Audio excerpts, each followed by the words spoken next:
Lebih dari 2 dekade lalu, sekitar 250 orang yang dituduh sebagai dukun santet di Banyuwangi dan beberapa kota lain di Jawa Timur menjadi korban perburuan dan pembantaian yang berlangsung secara terorganisir dan luas. Keluarga korban masih terperangkap dalam trauma dan stigma meskipun ada janji dari pemerintah untuk memberikan pemulihan. Tragedi ini terjadi antara Februari 1998 hingga Oktober 1999. Saat Indonesia menghadapi krisis ekonomi dan politik, yang ditandai dengan kerusuhan sosial dan jatuhnya Presiden Soeharto. Pada awalnya, yang menjadi sasaran pembunuhan adalah mereka yang dituduh memiliki ilmu hitam untuk tujuan buruk, yang sering disebut sebagai dukun santet oleh masyarakat sekitar. Namun, seiring bertambahnya jumlah korban yang tidak bersalah, sasaran pembunuhan semakin meluas. Tidak hanya orang-orang yang dituduh sebagai dukun santet, tetapi juga guru agama, orang dengan gangguan mental, dan warga biasa menjadi korban pembunuhan brutal. Teror yang dimulai di Banyuwangi kemudian menyebar ke Jember, Bondowoso, Situbondo, Pasuruan, Malang, hingga Madura. Ketakutan, ketegangan, kepanikan, dan kecurigaan yang meluas di masyarakat menimbulkan berbagai isu menakutkan yang banyak diberitakan oleh media pada waktu itu. Pemberitaan media saat itu menggambarkan para pelaku sebagai orang yang terlatih, bergerak cepat, dapat menghilang, dan bahkan disebut mirip ninja. Sementara ketidakpastian politik di tingkat nasional belum sepenuhnya pulih, sebagian pelaku pembunuhan yang teridentifikasi, terutama di Banyuwangi, dijatuhi hukuman pidana. Namun, upaya hukum ini tidak mengungkap siapa sebenarnya aktor utama di balik teror tersebut. Seruan untuk menyelidiki motif besar di balik pembunuhan-pembunuhan ini terus bergema, meskipun terkendala oleh masalah politik dan hukum. Barulah pada 2015, Komisi Nasional Hak Asasi Manusia, Komnas HAM, mulai melakukan penyelidikan atas kasus kekerasan ini, sesuai dengan amanat UU No. 26 Tahun 2000 tentang Pengadilan HAM. Komnas HAM, dalam kesimpulan penyelidikannya, mengungkap adanya dugaan keterlibatan pihak-pihak yang melakukan propaganda dan mobilisasi massa untuk melakukan pembunuhan. Penyelidikan juga menemukan adanya pola yang mencolok. Dimulai dengan prakondisi, ditemukan adanya kegiatan, pendataan, yang menghasilkan daftar nama, yang kemudian meningkatkan eskalasi dan kekhawatiran di masyarakat. Pada 2019, hasil investigasi Komnas HAM ini diserahkan kepada Kejaksaan Agung untuk ditindaklanjuti, namun tidak ada perkembangan lebih lanjut dengan berbagai alasan, seperti kekurangan bukti dan kesulitan dalam mendapatkan saksi. Setelah peristiwa tersebut, tim investigasi Nahdlatul Ulama, NU, Banyuwangi juga melaporkan hasil penyelidikannya, yang menyebutkan kemungkinan adanya keterlibatan aparat keamanan. Meskipun ada desakan kuat dari berbagai pihak agar peristiwa ini diungkap, baru pada awal 2023 pemerintah mengusulkan penyelesaian secara non-yudisial, meskipun tidak menutup kemungkinan untuk proses yudisial. Pada Januari 2023, Presiden Joko Widodo mengakui dan menyesalkan 12 kasus pelanggaran HAM berat masa lalu, termasuk kekerasan di Banyuwangi dan daerah sekitarnya. Langkah ini merupakan tindak lanjut dari laporan Tim Penyelesaian Non-Yudisial Pelanggaran HAM Berat Masa Lalu, HAM, yang dibentuk melalui keputusan Presiden nomor 17 tahun 2022. Pemerintah berjanji akan menyelesaikan kasus-kasus tersebut melalui jalur non-yudisial, yang mencakup pemulihan bagi korban dan keluarga mereka. Namun, hingga awal Mei 2023, janji tersebut belum terwujud secara nyata, kecuali pengumuman bahwa kebijakan ini akan diluncurkan secara resmi pada Juni 2023. Bagaimana reaksi dan tanggapan keluarga korban yang kehilangan anggota keluarganya akibat tuduhan dukun santet terhadap kebijakan pemerintah ini? Apa yang mereka rasakan, dan bagaimana mereka menghadapi tragedi yang sudah lebih dari 20 tahun itu? Wartawan Ahmad Syulhan Hadi dari BBC News Indonesia melaporkan dari Banyuwangi, bertemu dan mewawancarai 2 anggota keluarga korban yang dibunuh dengan tuduhan dukun santet pada 1998 hingga 1999. Syulhan juga mewawancarai seorang anggota tim investigasi Nahdlatul Ulama, NU, Banyuwangi yang terlibat dalam penyelidikan tragedi tersebut. Sari, salah satu anggota keluarga korban, menceritakan kisah tragis ayahnya yang dibunuh dengan kejam pada 1998 karena dituduh sebagai tukang santet. Di teras rumah adiknya yang berdekatan dengan rumah orang tuanya, Sari membuka cerita tersebut untuk pertama kalinya ke publik. Rumah orang tuanya, yang masih tetap sama seperti 20 tahun lalu, termasuk kebun di depan rumah tempat ayahnya dibunuh, kini dipenuhi semak-semak dan pohon kelapa yang semakin banyak tumbuh. Di situ, kepala ayah saya ditemukan hancur, kata Sari, menggambarkan kondisi jenazah ayahnya dengan suara yang lembut. Awalnya, keluarga Sari ragu untuk menceritakan kembali tragedi ini. Mereka khawatir cerita tersebut hanya akan membuka luka lama yang selama ini terpendam. Mereka juga merasa bahwa jika kejadian itu diungkit lagi, akan mengganggu kedamaian yang telah mereka bangun setelah sekian lama. Sari, salah satu anak korban, akhirnya memutuskan untuk berbicara setelah lebih dari 20 tahun, dengan syarat identitasnya tetap dirahasiakan. Dia menceritakan tragedi kelam itu, saat itu dia tinggal di luar Jawa bersama kerabatnya. Ibunya yang kemudian mengisahkan ulang kejadian pada malam mengerikan tersebut. Pada malam itu, hanya ada ayah, ibu, dan adiknya di rumah mereka di sebuah desa di Banyuwangi, Jawa Timur. Tanpa berusaha mengingat tanggal kejadian, Ibu Sari menjelaskan bahwa ayahnya dibunuh sekitar pukul 10 malam. Setelah ayah salat Isya berjamaah, ibu sedang menyiapkan sayur untuk dijual ke pasar keesokan harinya, ungkap Sari. Namun, tiba-tiba listrik di rumah padam. Ayahnya pun keluar untuk memeriksa meteran listrik yang ada di rumah tetangga. Kejadian mati lampu ini terjadi 3 kali, dan pada malam itu, ibunya merasa ada keanehan. Salah seorang pria terlihat berdiri di kebun dekat rumah. Ketika ditanya, pria itu mengaku sedang mencari ayam, namun memberi tanda silang. Ibu sempat curiga dan melihat ada bekas goresan tanda silang di pohon kelapa, kata Sari. Tanda silang tersebut kemudian ditemukan oleh Komnas HAM sebagai lokasi yang menandakan rumah seseorang yang harus dibunuh. Kecurigaan terjawab saat lampu padam untuk ketiga kalinya. Ketika ayahnya hendak menyalakan lampu, dia diserang oleh beberapa orang. Jeritan terdengar dan Ibu Sari mendengar ayahnya bertanya siapa pelaku. Karena ketakutan, ibu dan adiknya memilih tidak keluar dari rumah. Keesokan harinya, tubuh ayahnya ditemukan tergeletak dengan mengenaskan di kebun. Ibu kami tidak berani keluar sampai pagi, kakinya lemas, kata Sari. Kejadian ini membuat ibu dan anak-anaknya terkejut, marah, dan sangat sedih. Mereka tidak tahu alasan mengapa ayahnya dibunuh, sampai ada informasi yang menyebut bahwa ayahnya dianggap sebagai dukun santet yang harus dibunuh. Tuduhan itu sangat menyakitkan bagi keluarga Sari. Meskipun istilah dukun santet sudah ada, bagi mereka itu sangat asing. Sebelum ayah meninggal, tidak ada sebutan itu, jelas Sari. Dia menggambarkan ayahnya sebagai orang yang rajin beribadah dan baik hati. Tuduhan itu terus hidup dan seolah ayahnya layak dibunuh karena cap tersebut, yang membuat Sari sangat marah. Dari cerita ibunya, ada satu perkelahian ayahnya dengan temannya di masjid, tetapi itu sama sekali tidak terkait dengan santet. Ayahnya adalah pengurus Nahdlatul Ulama, NU, dan dikenal cukup agamis di desa. Bapakku ini pengurus NU, kata Sari. Ayahnya tidak menunjukkan perilaku aneh yang mengarah pada kepercayaan sebagai tukang santet. Rumahnya juga terbuka untuk teman-teman sebayanya. Setelah 2 dekade berlalu, tuduhan sebagai dukun santet masih menghantui keluarga Sari. Mereka merasa stigma itu tidak pernah hilang, meskipun berusaha untuk mengabaikannya.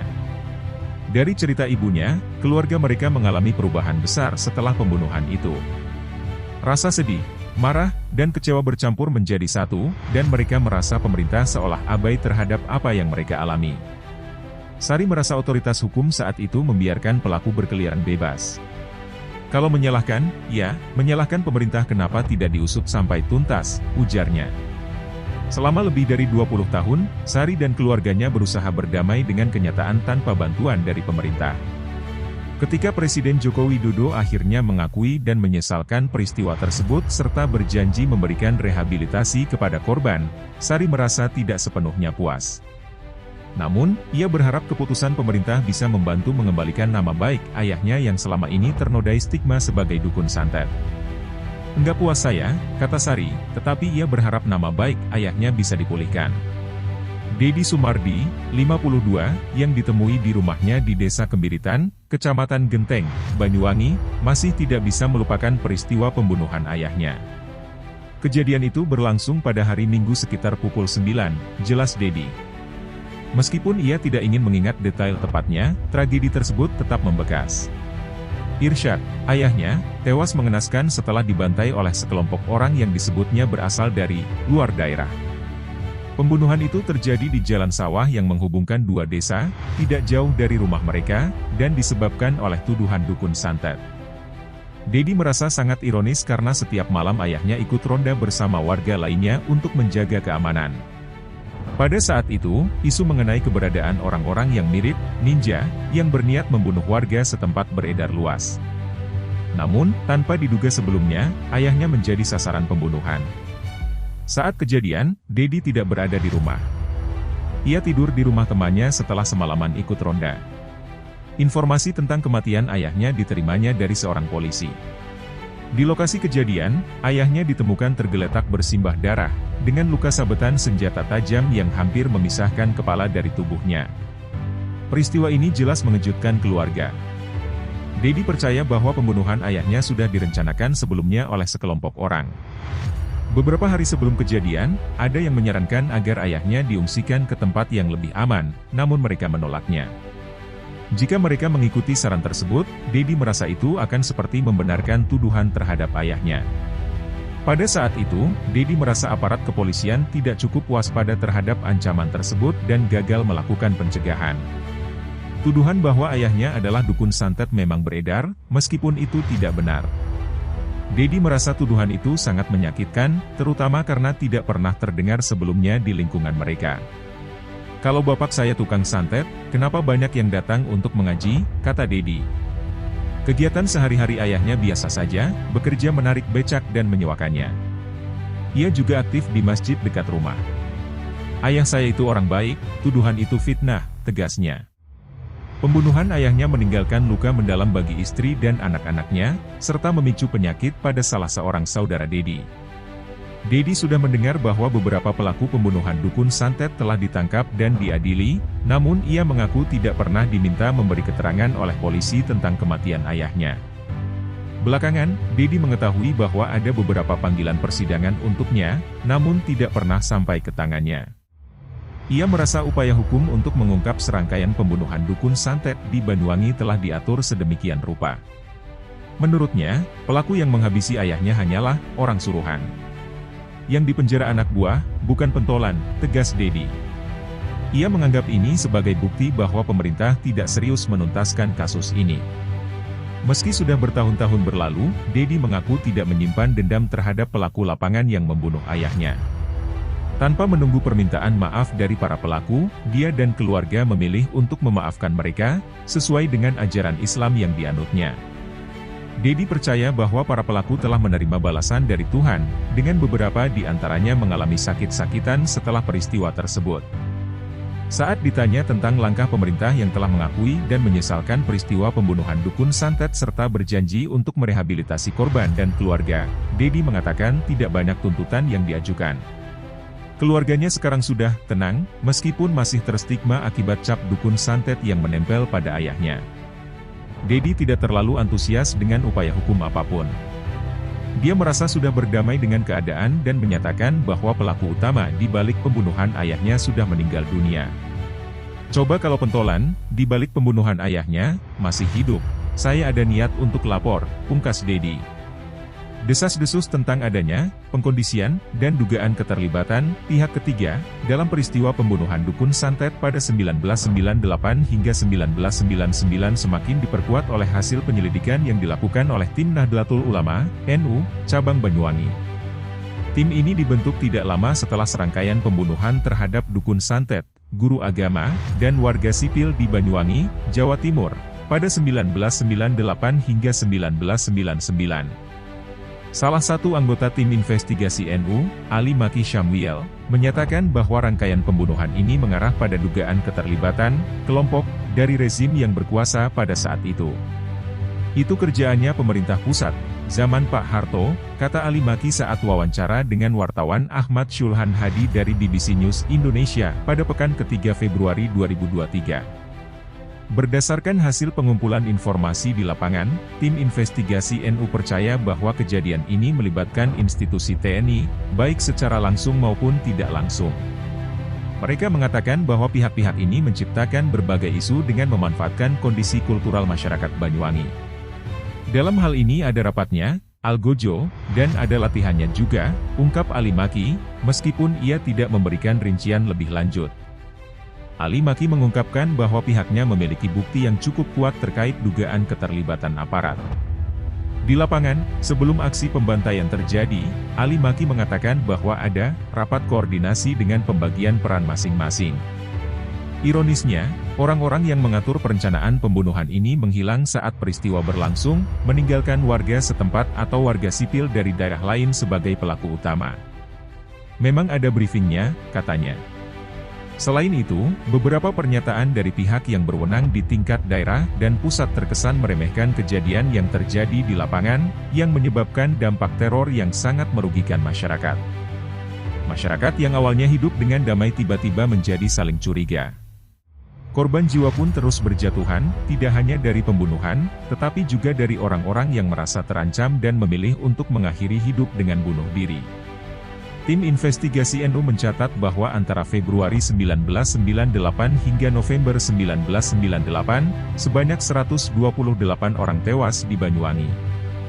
Dari jumlah tersebut, 117 orang dibunuh, sementara 11 orang lainnya memilih bunuh diri. Selain itu, 42 orang berhasil lolos dari serangan, 3 orang mengalami luka berat, dan 6 lainnya terluka ringan. Sebanyak 93 orang yang tewas dan 11 yang bunuh diri, semuanya adalah warga NU, ujar Ali Maki. Kesimpulan tim NU menunjukkan bahwa teror tersebut menciptakan suasana ketidakpastian di masyarakat. Ali Maki juga meyakini bahwa warga Nahdlatul Ulama, NU, menjadi target utama dalam teror ini, yang secara sengaja memicu bentrokan antar sesama warga sipil di akar rumput. Indikasi awal dari teror pembunuhan ini adalah adanya pembenaran dari masyarakat terhadap orang-orang yang dituduh sebagai dukun santet. Namun, dalam perkembangannya, sasaran teror justru meluas ke kalangan guru agama. Ali Maki menganalisis bahwa pembunuhan-pembunuhan ini berkaitan erat dengan munculnya NU sebagai kekuatan politik baru, terutama setelah berdirinya Partai Kebangkitan Bangsa, PKB. Ini korban NU, pelakunya juga warga NU, tegas Ali Maki. Sekitar 16 tahun setelah teror pembunuhan dukun santet, Komisi Nasional Hak Asasi Manusia, Komnas HAM, akhirnya membentuk tim untuk melakukan penyelidikan. Dimulai pada 2015, Komnas HAM yang dipimpin oleh Komisioner BK Ulung Hapsara resmi mengawali penyelidikan kasus ini pada 2017. Hasil penyelidikan yang dipimpin BK dan timnya menunjukkan dugaan adanya aktor yang melakukan propaganda dan menggalang massa, yang berujung pada pembantaian. Kami dapat mengidentifikasi bahwa aktor tersebut berasal dari kelompok yang terorganisir dan terlatih, ungkap BK Ulung Hapsara, mantan ketua tim penyelidikan, saat wawancara dengan wartawan BBC News Indonesia, Heather Afan, pada awal Maret 2023. Dan mereka sangat memahami kondisi sosial di Banyuwangi dan sekitarnya, lanjut BK. Menurut BK, para aktor intelektual ini menyadari bahwa dukun santet memiliki posisi tertentu dalam masyarakat Banyuwangi, serta dikenal memiliki banyak musuh di kalangan warga biasa. Dua faktor inilah yang menjadi dasar bagi pelaku di lapangan untuk membunuh target mereka, menurut temuan Komnas HAM. Total korban tewas akibat peristiwa ini di Banyuwangi, Jember, Surabaya, Gresik, Lamongan, dan Malang tercatat mencapai 253 orang. Banyuwangi menjadi daerah dengan jumlah korban terbanyak, yakni setidaknya 169 orang, menurut data kepolisian. Kesimpulan bahwa teror tersebut dipicu oleh aktor intelektual tidak dapat dilepaskan dari kemunculan daftar nama orang yang diidentifikasi sebagai dukun santet oleh Bupati Banyuwangi saat itu, Purnomo Sidik. Daftar itu dilengkapi dengan alamat-alamatnya, tambah BK. Daftar nama tersebut dikeluarkan dalam bentuk radiogram pada 6 Februari 1998, yang ditujukan kepada aparat pemerintah, mulai dari camat hingga kepala desa. Radiogram itu awalnya diklaim untuk melindungi dan mengamankan orang-orang yang tercantum dalam daftar tersebut dari ancaman pembunuhan. Namun, setelah radiogram itu disebarluaskan, serangkaian pembunuhan justru terjadi terhadap beberapa nama yang tercantum dalam daftar tersebut. Tujuan awalnya memang soal keamanan, tetapi kenyataannya data tersebut digunakan untuk menjadikan mereka sasaran pembunuhan, jelas BK, yang juga menjadi anggota Komnas HAM, 2017 hingga 2022. Berdasarkan temuan Komnas HAM, radiogram tersebut bocor dan dimanfaatkan oleh kelompok terorganisir dan terlatih untuk tujuan yang berbeda. Data itu menjadi salah satu referensi dalam menentukan siapa yang menjadi target korban. Demikian kesimpulan dari penyelidikan Komnas HAM, sebagaimana tercantum dalam ringkasan laporannya. Dalam penyelidikannya, Komnas HAM tidak menyebutkan secara rinci siapa kelompok terorganisir yang dimaksud. Namun, menurut temuan penyelidikan BK dan timnya, aparat keamanan, baik TNI maupun polisi, menunjukkan keterlambatan dalam bertindak. Apakah keterlambatan ini disebabkan oleh situasi dan kondisi, ataukah merupakan suatu kesengajaan? Berdasarkan analisis kami, ada faktor kesengajaan dan pembiaran. Jika dilihat dari segi teknis, saya rasa tidak, karena rentang waktunya terlalu panjang untuk dianggap sebagai sebuah ketidaksengajaan, kata BK. Seperti yang sudah diketahui, serangkaian pembunuhan di Banyuwangi dan kota-kota lain di Jawa Timur terjadi antara Februari 1998 hingga Oktober 1999. Komnas HAM menyimpulkan bahwa aparat sudah mengetahui situasi yang terjadi, tetapi tidak mengambil tindakan atau malah terlambat dalam bertindak. Penyelidikan juga menemukan bahwa laporan telah diterima oleh aparat, namun mereka tidak menanggapi dengan segera atau tidak mengambil langkah yang efektif. Seharusnya, menurut BK, pimpinan aparat keamanan bisa memberikan perintah yang cepat berdasarkan analisa intelijen dan kesiapan pasukan. Sayangnya, hal itu tidak dilakukan, tambahnya. Temuan Komnas HAM yang menyatakan bahwa aparat keamanan sengaja lambat dalam bertindak tidak pernah mendapat klarifikasi dari pihak terkait, karena Kejaksaan Agung, sebagai penyidik, tidak pernah menindaklanjuti hal tersebut.